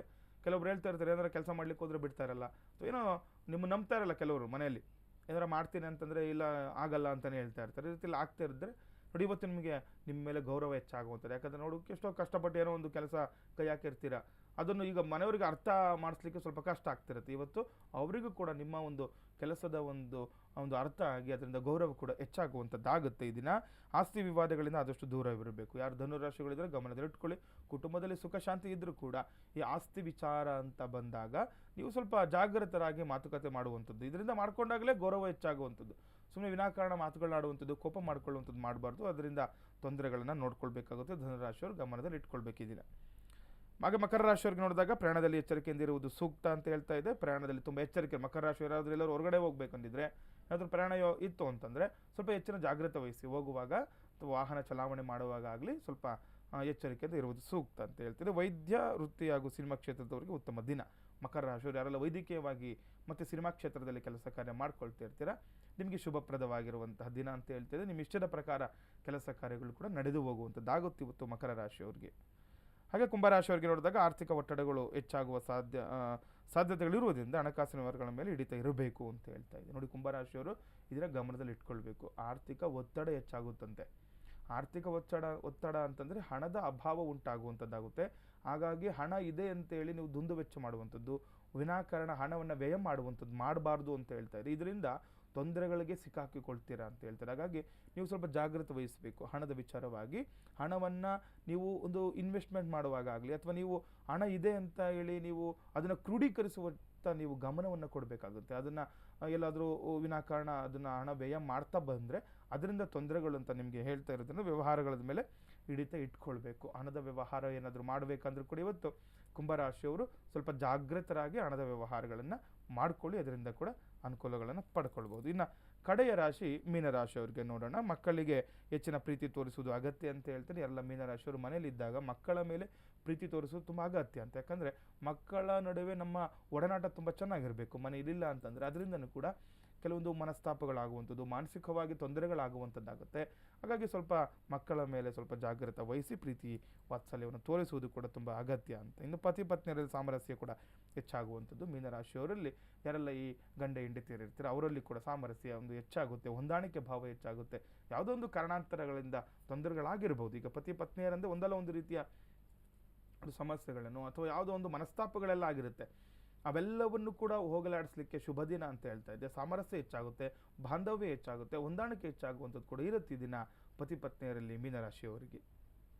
ಧಾರ್ಮಿಕ ಚಿಂತನೆಯ ವಿಚಾರದಲ್ಲಿ ಗುರುಗಳು ಜ್ಯೋತಿಷ್ಯ ಶಾಸ್ತ್ರಕ್ಕೆ ಸಂಬಂಧಪಟ್ಟ ಹಾಗೆ ಯಾವ ಗ್ರಹಗಳಿಂದ ಯಾವೆಲ್ಲ ಆರೋಗ್ಯ ತೊಂದರೆಗಳು ಆಗಬಹುದು ಅನ್ನೋದನ್ನ ತಿಳಿಸ್ತಿದ್ರು. ಅಂತಹ ಧಾರ್ಮಿಕ ಚಿಂತನೆಯ ವಿಚಾರವನ್ನ ಕೇಳೋದಕ್ಕಿಂತ ಮುಂಚೆ ಗುರುಗಳೇ ಒಂದು ಕರೆ ಸಿದ್ಧವಾಗಿದೆ, ನೋಡೋಣ. ನಮಸ್ಕಾರ, ನಿಮ್ಮ ಹೆಸರು? ನನ್ನ ಹೆಸರು ಲತಾ ಅಂತ, ಅರಸೀಕೆರೆ. ಲತಾ ಅವರೇ, ಯಾರ ಬಗ್ಗೆ ಕೇಳಬೇಕಿತ್ತಮ್ಮ? ನಮ್ಮ ಯಜಮಾನ್ರ ಬಗ್ಗೆ ಕೇಳಬೇಕಾಯ್ತು. ಹುಟ್ಟಿದ ದಿನಾಂಕವನ್ನ ತಿಳಿಸಿ. ಗೊತ್ತಿಲ್ಲ ಮೇಡಮ್ ಅವರೇ. ಹುಟ್ಟಿದ ದಿನಾಂಕ ಗೊತ್ತಿಲ್ವಾ? ಹಾಗಾದ್ರೆ ಕವಡೆ ಶಾಸ್ತ್ರದ ಮುಖಾಂತರ ನಿಮ್ಮ ಸಮಸ್ಯೆಗಳಿಗೆ ಗುರುಗಳಿಂದ ಉತ್ತರವನ್ನ ಪಡಿಬಹುದು. ನೇರವಾಗಿ ಗುರುಗಳಿದ್ದಾರೆ, ಮಾತನಾಡಿ. ನಮಸ್ತೆ ಅಮ್ಮ. ನಮಸ್ತೆ, ಹೇಳಿ ನಿಮ್ಮ ಯಜಮಾನ್ರ ಹೆಸರೇನಮ್ಮ? ಜಗದೀಶ್ ಅಂತ. ಏನು ಪ್ರಶ್ನೆ ಇತ್ತು? ಅವರಿಗೆ ಯಾಕೋ ಆರೋಗ್ಯ ಸಮಸ್ಯೆ ಪದೇ ಪದೇ ಕಾಡ್ತಾ ಇದೆ. ಹಾಂ, ಆರೋಗ್ಯ ಸಮಸ್ಯೆ. ಓಕೆ. ಎಷ್ಟು ವರ್ಷದಿಂದ ಇದೇ ರೀತಿ ಇದೆಯಮ್ಮ? ಈಗೊಂದು 5-6 ತಿಂಗಳಿಂದ. ಸ್ವಾಮಿಗಳೇ, ಏನಾಗ್ತಾ ಇದೆ? ಅದು ಕಿಡ್ನಿ ಸ್ಟೋನ್ ಆಗಿದ್ದು, ಅದೇ ಸ್ವಂತ ನೋವು ಬರುತ್ತೆ. ಆಸ್ಪತ್ರೆಗೆಲ್ಲ ತೋರಿಸ್ತಿದೀವಿ, ಅಷ್ಟು ದಿನ ಇರಲ್ಲ, ಒಮ್ಮೆಕ್ಕೆ ಬರುತ್ತೆ. ಏನು ಅಂತ ಒಂದು ಸ್ವಲ್ಪ ನೋಡಿ ಆಗಿ. ಓಕೆ. ಆರೋಗ್ಯ ಸಮಸ್ಯೆ ಅಂತ ಬಂದಾಗ ನೋಡಿ, ಕೆಲವೊಂದು ನಾವು ಪ್ರಾರಬ್ಧ ಕರ್ಮಗಳು ಅಂತಲೂ ಕೂಡ ಹೇಳ್ತೀವಿ. ಈಗ ನೀವು ಹಾಸ್ಪಿಟಲ್ಗೆ ಹೋದ್ರೂ ನಿಮಗೆ ಅದು ಪರಿಹಾರ ಆಗ್ತಾ ಇಲ್ಲ ಅಂತಂದರೆ ಒಂದ್ಸರಿ ನೀವು ನಿಮ್ಮ ಒಂದು ಮನೆಯಲ್ಲಿ ಒಂದು ವಾಸ್ತವಿಗೆ ನೋಡ್ಕೊಳ್ಬೇಕಾಗತ್ತೆ. ನಿಮ್ಮ ಮನೆ ಯಾವ ಬಾಗಿಲಿಗಿದೆಯಮ್ಮ? ಅದು ಪೂರ್ವ ದಿಕ್ಕಿಗಿದೆ. ಪೂರ್ವ ದಿಕ್ಕಿಗಿದ್ದಾಗ ನಿಮ್ಮ ಮನೆಯಲ್ಲಿ ಹೆಣ್ಣು ದೇವರು ಪೂಜೆ ಮಾಡುವಾಗ ನೀವು ಒಂದು ದೀಪವನ್ನು ಪೂರ್ವ ದಿಕ್ಕಿನ ಕಡೆಗೆ ಒಂದು ದೀಪವನ್ನು ಹಚ್ಚಿಟ್ಟು ಶುಕ್ರವಾರಗಳು, ಪ್ರತಿ ಶುಕ್ರವಾರಗಳು ಒಂದು 3 ಶುಕ್ರವಾರ ನೀವು ಪೂಜೆ ಮಾಡಿ ಮನೆಯಲ್ಲಿ. ನಿಮ್ಮ ಯಜಮಾನರಿಗೆ ಅನುಕೂಲಗಳಾಗಲಿ ಅಂತ ಪೂಜೆ ಮಾಡಿ. ಇನ್ನು ನಾಳೆ ತುಂಬ ವಿಶೇಷವಾಗಿರುವಂತಹ ದಿನ ಇದೆ. ಯಾಕಂದರೆ ನೋಡಿ, ನಾವು ನಾಳೆ ಜ್ಯೋತಿರ್ಭೀಮೇಶ್ವರ ಒಂದು ವ್ರತ ಕೂಡ ಆಚರಣೆ ಮಾಡುವಂಥದ್ದು. ಒಳ್ಳೆಯ ಸಮಯದಲ್ಲಿ ನೀವು ಕರೆ ಮಾಡಿದ್ದೀರಾ. ನಾಳೆ ಈ ಜ್ಯೋತಿರ್ಭೀಮ ಅಂದರೆ ಇವಾಗ ನಾನು ನಾಳೆ ನಿಮಗೆ ತಿಳಿಸ್ಕೊಡ್ತೀನಿ ಯಾವ ರೀತಿ ಇದನ್ನು ಪೂಜೆ ಮಾಡಬೇಕು ಅಂತ. ನಾಳೆನೂ ಕೂಡ ನೀವು ಒಂದು ಕಾರ್ಯಕ್ರಮವನ್ನು ನೋಡಿ ನಿಮಗೆ ಗೊತ್ತಾಗುತ್ತೆ. ಯಾಕಂದರೆ ಗಂಡನ ಒಂದು ಒಳಿತಿಗೋಸ್ಕರ ಒಂದು ಪೂಜೆ ಮಾಡುವಂಥದ್ದು ತುಂಬ ಒಳ್ಳೆಯ ದಿನ ನೀವು ಕರೆ ಮಾಡಿರೋದ್ರಿಂದ. ನಾಳೆ ನಾವು ಅಮಾವಾಸ್ಯೆ ಇರೋದ್ರಿಂದ ನಾವು ಈಗ ಜ್ಯೋತಿರ್ಭೀಮೇಶ್ವರ ಒಂದು ಪೂಜೆ ವ್ರತವನ್ನು ಹೇಳ್ತೇವೆ ನಾಳೆ. ಅದನ್ನು ಸ್ವಲ್ಪ ನೀವು ಮಾಡ್ಕೊಳ್ಳಿ. ನಾಳೆ ಮನೆಯಲ್ಲಿ ಮಾಡುವಂಥದ್ದು ಸರಳ ಪರಿಹಾರಗಳನ್ನು ತಿಳಿಸ್ಕೊಡ್ತೀನಿ. ಆರೋಗ್ಯ ಸಮಸ್ಯೆಗಳಾಗಲಿ ಮತ್ತು ವ್ಯಾಪಾರ ಉದ್ಯೋಗದಲ್ಲಿ ಕುಟುಂಬದಲ್ಲಿ ಕೂಡ ಅನುಕೂಲಗಳಾಗುತ್ತಮ್ಮ. ನಾಳೆ ಒಂದು ದಿವಸ ನೀವು ಈ ಒಂದು ಸಂಚಿಕೆಯನ್ನು ನೋಡಿ ನಿಮಗೆಲ್ಲವೂ ಕೂಡ ಅನುಕೂಲಗಳಾಗುತ್ತೆ. ಕರೆ ಮಾಡಿದ್ದಕ್ಕಾಗಿ ಧನ್ಯವಾದಗಳು. ಗುರುಗಳೇ, ಧಾರ್ಮಿಕ ಚಿಂತನೆಯ ವಿಚಾರದಲ್ಲಿ ಈ ಜ್ಯೋತಿಷ್ಶಾಸ್ತ್ರದ ಸಂಬಂಧಪಟ್ಟ ಹಾಗೆ ಗ್ರಹಗಳಿಂದಲೂ ಆರೋಗ್ಯ ಸಮಸ್ಯೆಗಳು ಉಂಟಾಗ್ತದಾ ಅನ್ನೋದನ್ನ ತಾವು ತಿಳಿಸ್ಕೊಡ್ತಿದ್ರಿ. ಇವತ್ತು ಯಾವ ಗ್ರಹದ ಬಗ್ಗೆ ಹೇಳ್ತಿದ್ದೀರಾ? ಹೌದು ನೋಡಿ, ಈಗ ಕೆಲವೊಬ್ರು ಕೇಳ್ತಾರೆ ಗುರುಗಳ ಆರೋಗ್ಯ ಸಮಸ್ಯೆ ಇದೆ ನಮ್ಗೇನು ಗೊತ್ತಾಗ್ತಿಲ್ಲ ಅಂತ. ನೋಡಿ, ಈಗ ಕೆಲವರಲ್ಲಿ ಜನ್ಮ ಜಾತಕ ಕೂಡ ಇರಲ್ಲ. ಆದರೆ ನೋಡಿ, ಈಗ ಆದರೆ ಸಡನ್ನಾಗಿ ಯಾವುದೋ ಒಂದು ವಿಚಾರವಾಗಿ ನಾವು ಎಲ್ಲ ಒಂದು ಪರಿಹಾರಗಳನ್ನ ಹೇಳಲಿಕ್ಕಾಗಲ್ಲ. ಹಾಗಾಗಿ ಈಗ ಜನ್ಮ ಜಾತಕ ಪ್ರಕಾರವಾಗಿ ತಗೊಂಡಾಗ ಅಂತ ಬಂದಾಗ ನಾವು ಹೇಳ್ತೀವಿ ಒಂದು ಪ್ರಾರಬ್ಧ ಕರ್ಮ, ಸಂಚಿತ ಕರ್ಮ, ಕ್ರಿಯಾಕರ್ಮ ಅಂತ. ಕೆಲವೊಂದು ನಾವೇ ಮಾಡ್ಕೊಳ್ಬಿಡುವಂಥದ್ದು. ಈಗ ಯಾವುದೊಂದು ಹೇಳಿ ನೋಡಿ, ಕಿಡ್ನಿ ಸ್ಟೋನ್ ಆಗಲಿ ಅಥವಾ ಇನ್ನೊಂದು ಏನೋ ಒಂದು ಕಿಡ್ನಿಗೆ ಸಂಬಂಧಪಟ್ಟಂಥದ್ದು, ಲಿವರ್ಗೆ ಸಂಬಂಧಪಟ್ಟಂಥದ್ದು ಕೆಲವೊಂದು ನಾವಾಗೇ ಮಾಡ್ಕೊಳ್ತೀವಿ. ಇನ್ನು ಕೆಲವೊಂದು ಜೀನ್ಸಲ್ಲಿ ಕೂಡ ಬರುವಂಥದ್ದಾಗುತ್ತೆ. ಇನ್ನು ಜನ್ಮ ಜಾತಕ ಪ್ರಕಾರವಾಗಿ ಬರುವಂಥದ್ದು ನಾವು ನಿನ್ನೆ ಎಲ್ಲ ನಾವು ಹೇಳಿದ್ವಿ. ಈಗ ಮೇಷ ರಾಶಿಯವರು ಮೇಷ ಲಗ್ನದಲ್ಲಿ ಜನನ ಆಯ್ತಂದರೆ ಜನನ ಕಾಲದಿಂದ ಬರುವಂತಹ ಕೆಲವೊಂದು ಆರೋಗ್ಯ ಸಮಸ್ಯೆಗಳು ಯಾವ ರೀತಿ ಇರುತ್ತೆ ಅಂತ. ಈಗ ಇದೊಂದು ಜಾತಕವನ್ನು ನೋಡಿದಾಗ ನಾವೆಲ್ಲವನ್ನು ಕೂಡ ಅದರಲ್ಲಿ ನೋಡ್ತೀವಿ. ಆಯುಷ್ಯ ನೋಡುವಂಥದ್ದು, ಆರೋಗ್ಯ ನೋಡುವಂಥದ್ದು, ವಿದ್ಯೆ ನೋಡುವಂಥದ್ದು. ಕೆಲವರು ಕೇಳಿದ ಗುರುಗಳೇ, ನಮ್ಮ ಮಗಳಿಗೆ ವಿದ್ಯಾಭ್ಯಾಸ ಯಾವ ರೀತಿ ಇದೆ ನೋಡಿ, ಏನು ಎಜುಕೇಷನ್ ಮಾಡಿದ್ರೆ ಒಳ್ಳೆಯದಾಗುತ್ತೆ, ಏನೋ ಯಾವ ವ್ಯಾಪಾರ ಮಾಡಿದ್ರೆ ನಮ್ಗೆ ಒಳ್ಳೆಯದಾಗುತ್ತೆ, ಯಾವ ಕೆಲಸ ಮಾಡಿದ್ರೆ ನಮ್ಗೆ ಒಳ್ಳೆಯದಾಗುತ್ತೆ, ಎಲ್ಲವನ್ನು ಕೂಡ ನಾವು ಈ ಒಂದು ಜ್ಯೋತಿಷ್ಯ ಶಾಸ್ತ್ರದಲ್ಲಿ ನೋಡ್ತೀವಿ ನಾವು. ಈಗ ನೋಡಿ, ಈಗ ಮಗುದು ಒಂದು ಹುಟ್ಟಿತ್ತು ಅಂದರೆ ಕೇಳ್ತಾರೆ, ಇದು ಎಜುಕೇಷನ್ ಹೆಂಗಿರುತ್ತೆ, ಚೆನ್ನಾಗಿ ಓದ್ತಾರಾ, ಚೆನ್ನಾಗಿ ಬೆಳೆಯುತ್ತಾ ಮಗು, ಯಾವ ರೀತಿ ಇರುತ್ತೆ, ಅದೆಲ್ಲವನ್ನು ಕೂಡ ಕೇಳ್ತಾರಲ್ವ. ಅದೇ ರೀತಿಯೇ ಒಂದು ಜ್ಯೋತಿಷ್ಯ ಶಾಸ್ತ್ರದ ಪ್ರಕಾರವಾಗಿ ಬರುವಂತಹ ಸಮಸ್ಯೆಗಳು, ಇದು ದೀರ್ಘಕಾಲದ ಸಮಸ್ಯೆಗಳು ಅಂತ ನಾವು ಕರಿತೀವಿ. ನೆನ್ನೆಲ್ಲ ಹೇಳಿದ್ವಿ, ಈಗ ಯಾರಾದರೂ ಈಗ ಮೇಷ ಲಗ್ನದಲ್ಲಿ ಜನನ ಆಗಿರೋರಿಗೆ ಅಷ್ಟಮದಲ್ಲಿ ಅಂದರೆ 6ನೇ ಮನೆಯಲ್ಲಿ ಶುಕ್ರಗ್ರಹ ಇದ್ದಿದ್ರೆ ಈಗ ಕೆಲವೊಂದು ಮೂಲವ್ಯಾಧಿಗಳು ಸಮಸ್ಯೆಗಳು ಅನುಭವಿಸ್ತೀರಾ. ಮತ್ತು ಹಲ್ಲಿಗೆ ಸಂಬಂಧಪಟ್ಟಂತಹ ತೊಂದರೆಗಳು ಅದು ದೀರ್ಘಕಾಲವಾಗಿ ಇರುತ್ತೆ ಅಂತ ಹೇಳಿದ್ವಿ. ಇವತ್ತು ಈ ವೃಷಭ ಲಗ್ನದಲ್ಲಿ ಏನಾದರೂ ಜನನವಾಗಿದ್ದರೆ, ಈಗ ನಿಮ್ಮ ಜಾತಕವನ್ನು ನೋಡಿದಾಗ ಕೆಲವರಿಗೆ ಸಾಮಾನ್ಯವಾಗಿ ಹೇಳ್ತಾರೆ ನಿಮ್ಮದು ಲಗ್ನ ಯಾವುದು, ನಿಮ್ಮದು ರಾಶಿ ಯಾವುದು, ನಕ್ಷತ್ರ ಯಾವುದು ಅಂತ ಎಲ್ಲರಿಗೂ ಕೂಡ ಗೊತ್ತಾಗುವಂಥ ವಿಚಾರ. ಅದರಲ್ಲಿ ತುಂಬ ವಿಶೇಷ ಜನ್ಮ ಲಗ್ನವನ್ನು ನಾವು ನೋಡ್ಕೊಳ್ಬೇಕು ಅಂತ. ವೃಷಭ ಲಗ್ನದಲ್ಲಿ ಏನಾದರೂ ಜನನವಾಗಿದ್ದಾಗ ಇವ್ರಿಗೆ ಏನೆಲ್ಲ ಸಮಸ್ಯೆಗಳನ್ನು ಇವರು ಎದುರಿಸ್ಬೇಕು ಅಂತ. ಇದು ನೋಡಿ, ಈ ಒಂದು ಸಮಸ್ಯೆ ಇದು ದೀರ್ಘಕಾಲವಾಗಿ ಇರುತ್ತೆ. ಅಂದರೆ ಹುಟ್ಟಿನಿಂದ ಸಾಯುವವರೆಗೂ ಕೂಡ ಇದು ಜನ್ಮತಃ ಬರುವಂಥದ್ದು. ನಾವು ಲಗ್ನವನ್ನು ತನುಭಾವ ಅಂತ ಹೇಳ್ತೀವಿ. ಅಂದರೆ ತನುಭಾವ ಅಂದರೆ ದೇಹವನ್ನು ನೋಡ್ತಾರೆ. ಲಗ್ನ ದೇಹಕ್ಕೆ ಒಂದು ಇಂಡಿಕೇಶನ್ ಮಾಡುತ್ತೆ. ಅಂದರೆ ಆ ಲಗ್ನದಲ್ಲಿ ಇರುವಂತಹ ಗ್ರಹ ಸ್ಥಿತಿಗಳು, ಲಗ್ನದಿಂದ ಇರುವಂತಹ ಅಂದರೆ ಬೇರೆ ಬೇರೆ ಮನೆಗಳಲ್ಲಿರುವಂಥ ಗ್ರಹದ ಒಂದು ಸ್ಥಿತಿಗಳನ್ನು ನೋಡಿ ಅದರಲ್ಲಿರುವಂತಹ ಒಂದು ಶುಭ ಗ್ರಹಗಳಾಗ್ಬೋದು ಅಥವಾ ಅಶುಭ ಗ್ರಹಗಳಾಗ್ಬೋದು ಅಥವಾ ಅಶುಭ ಗ್ರಹಗಳ ದೃಷ್ಟಿಗಳನ್ನು ನೋಡಿ ಈ ಒಂದು ಸಮಸ್ಯೆಗಳನ್ನು ನೋಡುವಂಥದ್ದು. ಗುರುಗಳೇ, ಒಂದು ಕರೆ ಸಿದ್ಧವಾಗಿದೆ, ನೋಡೋಣ. ನಮಸ್ಕಾರ, ನಿಮ್ಮ ಹೆಸರು? ಮಾತಾಡಿ. ನಮಸ್ಕಾರ, ನಿಮ್ಮ ಹೆಸರು? ಲೋಕೇಶ್. ಯಾರ ಬಗ್ಗೆ ಕೇಳಬೇಕಿತ್ತು? ನನ್ನ ಮಗನೇ. ಹುಟ್ಟಿದ ದಿನಾಂಕವನ್ನು ತಿಳಿಸಿ. 5/7/84. 5/7/84. ಹುಟ್ಟಿದ ಸ್ಥಳ? ಚನ್ನಗಿರಿ. ಚನ್ನಗಿರಿ. ಹುಟ್ಟಿದ ಸಮಯ ಗೊತ್ತಿದೆಯಾ? ಗೋಧೂಳಿ ಲಗ್ನ ಅಂತ 6 ಗಂಟೆ ಅಷ್ಟೊತ್ತಿಗೆ, 5:30 6 ಗಂಟೆ. ಬೆಳಿಗ್ಗೆ 5 ಗಂಟೆನಾ? ಸಂಜೆ ಮೇಡಮ್. ಸಂಜೆ. ಸರಿ, ಗುರುಗಳಿದ್ದಾರೆ, ನೇರವಾಗಿ ನಿಮ್ಮ ಪ್ರಶ್ನೆಯನ್ನ ಕೇಳಿ ಮಾತನಾಡಿ. ನಮಸ್ತೆ ಅಪ್ಪ, ಏನು ಹೆಸರು ಹೇಳಿದ್ರಿ ನಿಮ್ಮದು? ಸರ್, ಲೋಕೇಶ್ ಅಂತ ಗುರುಜಿ. ಹಸ್ತ ನಕ್ಷತ್ರ, ಕನ್ಯಾ ರಾಶಿ, ಗೋಧೂಳಿ ಲಗ್ನದಲ್ಲಿ ಜನನ ಆಗಿದ್ದೀರಾ. ಏನು ಬಗ್ಗೆ ಕೇಳಬೇಕಿತ್ತು ನೀವು? ನಮ್ದು ಅದೇ ವ್ಯವಹಾರದ ಬಗ್ಗೆ ಇದು ಮಾಡೋದು, ಆರೋಗ್ಯನ ಸ್ವಲ್ಪ ಇದಾಗಿದೆ. ಆದ್ರೆ ಗುರುಜಿ, ಅದು ನಮ್ದು ಹುಟ್ಟಿದ ನಾಮ ಷಣ್ಮುಖ ಅಂತ ಬರುತ್ತೆ. ನಕ್ಷತ್ರ ಭರಣಿ ನಕ್ಷತ್ರ, ಮೇಷರಾಶಿ ಅಂತ. ಇವಾಗ ಜನ್ಮ ಜಾತಕವಾಗಿ ನೋಡಿದಾಗ ನಿಮ್ದು ಬರೋದು ಷಣ್ಮುಖ ಅಂತಾನೆ. ಯಾಕಂದ್ರೆ ನಿಮ್ದು ಹಸ್ತ ನಕ್ಷತ್ರ 2ನೇ ಪಾದ ಅಂತ ಬಂದಾಗ 2ನೇ ಪಾದದಲ್ಲಿ ಶ ಅಕ್ಷರ ಬರುತ್ತೆ. ಹಾಗಾಗಿ ನಿಮ್ಗೆ ಷಣ್ಮುಖ ಅಂತ ಬರುವಂಥದ್ದು. ಈಗ ನೀವು ನಿಮ್ಮ ಒಂದು ನಕ್ಷತ್ರ ನಾಮ ಅಂದ್ರೆ ನಿಮ್ಮ ವ್ಯವಹಾರಿಕ ಒಂದು ಹೆಸರಿಗೆ ನೋಡ್ತಾ ಇದ್ರಲ್ವಾ ನೀವೀಗ ನಾಮ ನಕ್ಷತ್ರಕ್ಕೆ ಏನ್ ರಾಶಿ ಬರ್ತಾ ಇದೆ? ನಾಮ ನಕ್ಷತ್ರದಲ್ಲಿ ಇದು ಮೇಷರಾಶಿ ಇದು ಮಾಡ್ತಾ ಇದ್ದಾರೆ. ಓಕೆ, ನೀವು ಯಾಕಂದ್ರೆ ನೋಡಿ, ಈಗ ನಾಮ ನಕ್ಷತ್ರಕ್ಕೂ ಕೂಡ ಅಷ್ಟೇ ಒಂದು ಪ್ರಭಾವ ಇರುತ್ತೆ ಅಂತ ಹೇಳ್ತಾರೆ. ಮೇಷರಾಶಿ ಅಂತ ಬಂದಾಗ ಈಗ ನಿಮಗೆ ಏನಾದರೂ ವ್ಯವಹಾರಗಳು ಮಾಡ್ಕೊಳ್ಳುವಾಗ ಸ್ವಲ್ಪ ಎಚ್ಚರಿಕೆಯಿಂದ ಇರಬೇಕು. ಯಾಕಂದ್ರೆ ಇವಾಗ ಶನಿ 7.5 ಕೂಡ ಇರೋದ್ರಿಂದ ಸ್ವಲ್ಪ ಎಚ್ಚರಿಕೆಯಿಂದ ಮಾಡಿ. ಯಾಕಂದ್ರೆ ಇವಾಗ ಶನಿ ಬರಬೇಕಾದ್ರೂ ಕೊಡ್ತಾನೆ, ಹೋಗ್ಬೇಕಾದ್ರೂ ಕೊಡ್ತಾನೆ. ಸ್ವಲ್ಪ ಯಾವುದೇ ವ್ಯವಹಾರಗಳನ್ನು ಮಾಡ್ಕೊಳ್ಳುವಾಗ ಎಚ್ಚರಿಕೆಯಿಂದ ಮಾಡಿ. ಮತ್ತೆ ಯಾರಾದರೂ 3ನೇ ವ್ಯಕ್ತಿ ಜೊತೆ ಮಾಡ್ಕೊಳ್ಳುವಾಗ ಅಥವಾ ಯಾರಿಗೋ ನೀವು ಏನು ಹೇಳ್ತಾರಲ್ಲ, ಇದು ಏನು ಹೇಳ್ತಾರೆ, ಯಾರನ್ನೋ ನಂಬಿ ಅಥವಾ ಹಣ ಕೊಡಿಸುವಂಥದ್ದು ಅಥವಾ ಬೇರೆಯವ್ರ ಜೊತೆ ವ್ಯವಹಾರಗಳು ಮಾಡ್ಕೊಳ್ಳುವಾಗ ಎಚ್ಚರಿಕೆಯಿಂದ ಇರಬೇಕಾಗುತ್ತೆ. ಇನ್ನು ನಿಮಗೆ ದಶಾಭುಕ್ತಿಗಳಲ್ಲಿ ನೋಡಿದಾಗ ನೋಡಿ, ಇವಾಗ ನಿಮಗೆ ರಾಹು ಬೃಹಸ್ಪತಿ ಒಂದು ಸಂಧಿ ಶಾಂತಿ ಅಂತ ಹೇಳ್ತಾರೆ. ನೀವು ಎಲ್ಲಾದರೂ ನಿಮಗೆ ಅಕ್ಕಪಕ್ಕದಲ್ಲಿ ಯಾರಾದರೂ ಪುರೋಹಿತರು ಗೊತ್ತಿದ್ರೆ ನಿಮಗೆ ಒಂದ್ಸರಿ ರಾಹು ಬೃಹಸ್ಪತಿ ಸಂಧಿ ಶಾಂತಿಯನ್ನು ಅವಶ್ಯಕವಾಗಿ ಮಾಡ್ಕೊಳ್ಳಿ. ಅದರಿಂದ ಏನಾಗುತ್ತೆ, ನಿಮ್ಮ ಉದ್ಯೋಗದಲ್ಲಿ ನಿಮಗೆ ಅನುಕೂಲಗಳು, ಎಲ್ಲೋ ಒಂದು ತೊಂದರೆ, ಏನೋ ಒಂದು ಮಾಡಬೇಕು ಅನ್ಕೊಳ್ತಾ ಇರ್ತೀರಾ, ತುಂಬ ಚೆನ್ನಾಗಿರುತ್ತೆ, ಇವತ್ತು ಅಂದ್ಕೊಂಡಿರ್ತೀರಾ ನಾಳೆ ಮಾಡಬೇಕು, ಅಲ್ಲಿಗೆ ಏನೋ ಒಂದು ತೊಂದರೆ ಆಗ್ಬಿಡುತ್ತೆ, ಅಥವಾ ಯಾವುದೋ ಒಂದು ಕಷ್ಟ ಬಂದ್ಬಿಡುತ್ತೆ, ಯಾರೋ ಬಂದು ತೊಂದರೆ ಮಾಡ್ತಾರೆ, ಇದೆಲ್ಲ ಆಗ್ತಾ ಇರುತ್ತೆ. ಏನು ಮಾಡಲಿಕ್ಕೂ ಕೂಡ ನಿಮಗೆ ಆಗಲ್ಲ. ಹಾಗಾಗಿ ಯಾಕಂದರೆ ರಾಹು ದಶೆ ಮುಗಿದು ನಿಮಗೆ ಇವಾಗ ಬೃಹಸ್ಪತಿ ಗುರುದಶೆ ಪ್ರಾರಂಭ ಆಗ್ತದೆ. ಗುರುಗಳ ಆಶೀರ್ವಾದದಿಂದ ಅನುಕೂಲಗಳಾಗುತ್ತೆ. ಪ್ರತಿ ಗುರುವಾರಗಳು ಕೆಲವೊಂದು ಸರಳ ಪರಿಹಾರಗಳನ್ನು ನೀವು ಮಾಡ್ಕೊಳ್ಬೇಕು. ಯಾವ್ದಾದ್ರು ಗುರು ದೇವಸ್ಥಾನಗಳಿಗೆ ಹೋಗುವಂಥದ್ದು ಅದನ್ನು ಮಾಡ್ಕೊಳ್ಳಿ, ಇದರಿಂದ ಕೂಡ ಅನುಕೂಲ ಆಗುತ್ತೆ. ಒಂದ್ಸರಿ ನೀವು ಕಚೇರಿಗೆ ಬಂದರೆ ನಿಮಗೆ ಪೂರ್ಣವಾಗಿ ವಿವರ ಕೊಡ್ತೀನಿ. ನೀವೇನಾದರೂ ವ್ಯಾಪಾರ ಉದ್ಯೋಗ ಪ್ರಾರಂಭ ಮಾಡಬೇಕಂತಂದರೆ ಕೆಲವೊಂದು ಪರಿಹಾರಗಳನ್ನು ಹೇಳ್ತೀನಿ, ಅದನ್ನು ಮಾಡಿಕೊಂಡು ನೀವು ಏನಾದರೂ ಮುಂದಿನ ವ್ಯಾಪಾರಗಳನ್ನು ಅಥವಾ ಉದ್ಯೋಗಗಳನ್ನು ನೀವು ಪ್ರಾರಂಭ ಮಾಡೋದು ಒಳ್ಳೆಯದಾಗುತ್ತಪ್ಪ.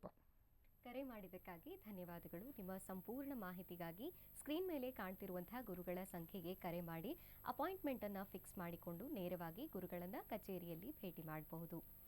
ಗುರುಗಳೇ, ಇನ್ನು ಗ್ರಹ ವೃಷಭ ಲಗ್ನದ ಬಗ್ಗೆ ತಿಳಿಸ್ತಿದ್ರಿ. ನೋಡಿ, ಈಗ ಈ ವೃಷಭ ಲಗ್ನದಲ್ಲಿ ನಾವು ರೋಗಸ್ಥಾನ ಅಂತ ಹೇಳ್ತಿದ್ವಿ 6ನೇ ಮನೆಯಲ್ಲಿ. ಯಾರು ವೃಷಭ ಲಗ್ನದವರು ವೃಶ್ಚಿಕ ರಾಶಿಯಲ್ಲಿ ಏನಾದರೂ ಈ ವೃಶ್ಚಿಕ ರಾಶಿ 6ನೇ ಮನೆ ಅಂತೇಳಿ, ವೃಷಭ, ಮಿಥುನ, ಕಟಕ, ಸಿಂಹ, ಕನ್ಯಾ, ವೃಶ್ಚಿಕ, ಈ ವೃಶ್ಚಿಕ ರಾಶಿಯನ್ನೇ ನಾವು 6ನೇ ಮನೆ ಅಂತ ಹೇಳ್ತೀವಿ ವೃಷಭ ಲಗ್ನದಿಂದ. ಈ 6ನೇ ಮನೆಯಲ್ಲಿ ಏನಾದರೂ ರವಿ ಗ್ರಹ ಇತ್ತು ಅಂತಂದರೆ, ಅಂದರೆ ಈ ವೃಶ್ಚಿಕದಲ್ಲಿ ಸೂರ್ಯಗ್ರಹ ಬಂದು ನೀಚ ಸ್ಥಾನದಲ್ಲಿ ಏನಾದರೂ ಇದ್ದ ಅಂತಂದರೆ ಕೆಲವೊಂದು ಸಮಸ್ಯೆಗಳು ಅಂತ ಹೇಳ್ತೀವಿ. ಏನು ಸಮಸ್ಯೆಗಳು ಬರುತ್ತೆ ನಿಮಗೆ, ಮೂಳೆಗೆ ಸಂಬಂಧಪಟ್ಟಂತಹ ಸಮಸ್ಯೆಗಳು ಅಂತ. ನೋಡಿ, ಪದೇ ಪದೇ ಮೂಳೆ ನೋವು ಬರ್ತಾ ಇರುತ್ತೆ, ಅಥವಾ ಯಾವುದೋ ಒಂದು ಮೂಳೆ ಮುರಿದೋಗುವಂಥದ್ದಾಗ್ತಾ ಇರುತ್ತೆ, ಪದೇ ಪದೇ ಆಕ್ಸಿಡೆಂಟ್ಗಳು ಆಗ್ತಾ ಇರುತ್ತೆ. ಇದು ನಿಮಗೆ ಜನ್ಮ ಜಾತಕದಲ್ಲಿ ಬರುವಂಥದ್ದು.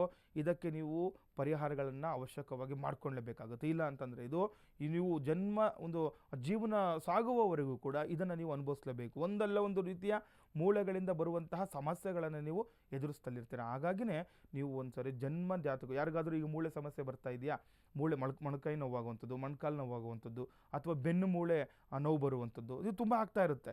ಎಷ್ಟೋ ಈಗ ಹಾಸ್ಪಿಟಲ್ಗೆ ಹೋಗಿರ್ತೀರ, ಎಲ್ಲ ಹುಷಾರಾಗಿರ್ತೀರ, ಮತ್ತೆ ಒಂದು ಸ್ವಲ್ಪ ದಿನ ಆಗಿ ಮತ್ತೆ ಅದು ನಿಮಗೆ ಅದೇ ಥರನೇ ಆಗ್ತಾಯಿದ್ರೆ. ಆ ಥರ ಆದರೆ ನೋಡಿ, ಒಂದ್ಸರಿ ಜಾತಕವನ್ನು ತೋರಿಸ್ಕೊಳ್ಬೇಕು. ಅದಕ್ಕೋಸ್ಕರನೇ ಜಾತಕ ಪರಿಶೀಲನೆ ತುಂಬ ಇಂಪಾರ್ಟೆಂಟ್. ನೋಡಿ, ಇಂದಿನವರೆಲ್ಲ ಮಗು ಜನನ ಆಯಿತು ಅಂತಂದರೆ ಫಸ್ಟು ಮಾಡ್ತಿದ್ದೆ ಜಾತಕ ಬರೆಸ್ತಾ ಇದ್ದಿದ್ದು. ಈಗ ಕೆಲವೊಬ್ಬರು ಅದು ಕಡಿಮೆ ಆಗಿದೆ, ಅದ್ರ ಈಗಲೂ ಕೂಡ ಕೆಲವರು ಮಾಡ್ತಾ ಇದ್ದಾರೆ. ಯಾಕೆಂದರೆ ಒಂದು ಜನ್ಮ ಜಾತಕವನ್ನು ಬರೆಸಿದಾಗ ಅದರಲ್ಲಿ ನಾವು ಡೀಟೇಲ್ಸ್ ಆಗಿ ನಾವು ಬರಿತೀವಿ, ಯಾವ ಯಾವ ಸಮಯದಲ್ಲಿ ಯಾವ್ಯಾವ ಕಾಲಗಳು ನಡೆಯುತ್ತೆ, ಆ ಕಾಲಗಳಲ್ಲಿ ಏನೆಲ್ಲ ತೊಂದರೆಗಳು ಅಥವಾ ಒಳ್ಳೇದಾಗಲಿ ಕೆಟ್ಟದಾಗಲಿ ಎಲ್ಲವೂ ಕೂಡ ಇರುತ್ತೆ. ಈಗ ನಾವು ಜಾತಕ ನೋಡಿದ ತಕ್ಷಣ ಬರೀ ಕೆಟ್ಟದ್ದೇ ಇರೋದಲ್ಲ, ಒಳ್ಳೇದು ಕೂಡ ಇರುತ್ತೆ. ಈಗ ಶುಕ್ರ ದಶೆ ಅಂತ ಇದೆ, ಶುಕ್ರ ದಶೆಯಲ್ಲಿ ಕೆಲವೊಂದು ಕೆಲಸ ಕಾರ್ಯಗಳು ಆಗುತ್ತೆ. ಅದಾಗಬೇಕಂತಂದ್ರೆ ಯಾವುದೋ ಒಂದು ರಾಹುಗ್ರಹಗಳ ದೃಷ್ಟಿ ಇತ್ತು ಅಂದರೆ ಅದಾಗ್ತಾ ಇರಲ್ಲ. ಹಾಗಾಗಿ ಆ ಇರುವಂತಹ ದೃಷ್ಟಿಗಳನ್ನು ಪರಿಹಾರ ಮಾಡಿಕೊಂಡಾಗ ನಮಗೆ ಮುಂದೆ ಒಂದು ಒಳ್ಳೆ ಗೋಚಾರ ಆಗುತ್ತೆ, ಒಂದು ದಾರಿ ನಮಗೆ ಸಿಗುತ್ತೆ, ಒಳ್ಳೆ ಮಾರ್ಗ ಗೋಚಾರ ಆಗುತ್ತೆ. ಈ ರೀತಿ ಮಾಡಿಕೊಂಡಾಗ್ಲೇ ನಮಗೆ ಎಲ್ಲ ಕಷ್ಟಗಳಿಂದ ನಾವು ಪರಿಹಾರಗಳನ್ನು ಮಾಡ್ಕೊಳ್ಬೋದು ಅಂತ ಹೇಳುತ್ತೆ. ಹಾಗಾಗಿ ಯಾರು ವೃಷಭ ಲಗ್ನದವರು ಈ ಮತ್ತೆ ನೋಡಿ, ಯಾರಾದರೂ ಈಗ ಶುಕ್ರಗ್ರಹನ ಜೊತೆ ಏನಾದರೂ ಈ ಚಂದ್ರಗ್ರಹ ಏನಾದರೂ ಇತ್ತು ಅಂತಂದರೆ, ಈ ಬುದ್ಧಿಗೆ ಸಂಬಂಧಪಟ್ಟಂಥ ಬುಧ ಮತ್ತು ಚಂದ್ರ ಏನಾದರೂ ಜೊತೆಯಲ್ಲಿ ಇತ್ತು ಅಂದರೂ ಕೂಡ ಬುದ್ಧಿಗೆ ಸಂಬಂಧಪಟ್ಟಂತಹ ಸಮಸ್ಯೆಗಳನ್ನು ಕೂಡ ನೀವು ಅನುಭವಿಸ್ಬೇಕಾಗುತ್ತೆ. ಗುರುಗಳೇ, ಧಾರ್ಮಿಕ ಚಿಂತನೆಯ ವಿಚಾರವನ್ನು ತಿಳಿಸ್ಕೊಟ್ಟಿದ್ದೀರಿ. ಹಾಗೆ ವೀಕ್ಷಕರೇ, ಪಂಚಾಂಗದ ವಿಚಾರಗಳನ್ನು ಮತ್ತು ದ್ವಾದಶ ರಾಶಿಗಳ ಫಲಾನುಫಲಗಳನ್ನು ಗುರುಗಳಿಂದ ತಿಳಿದುಕೊಂಡಿದ್ದೇವೆ. ಗುರುಗಳೇ, ಧನ್ಯವಾದಗಳು. ಲೋಕ ಸಮಸ್ತ ಸುಖಿನೋ ಭವಂತು, ಸಮಸ್ತ ಸನ್ಮಂಗಳಾನಿ ಭವಂತು. ಶ್ರೀಮತೆ ರಾಮಾನುಜಾಯ ನಮಃ.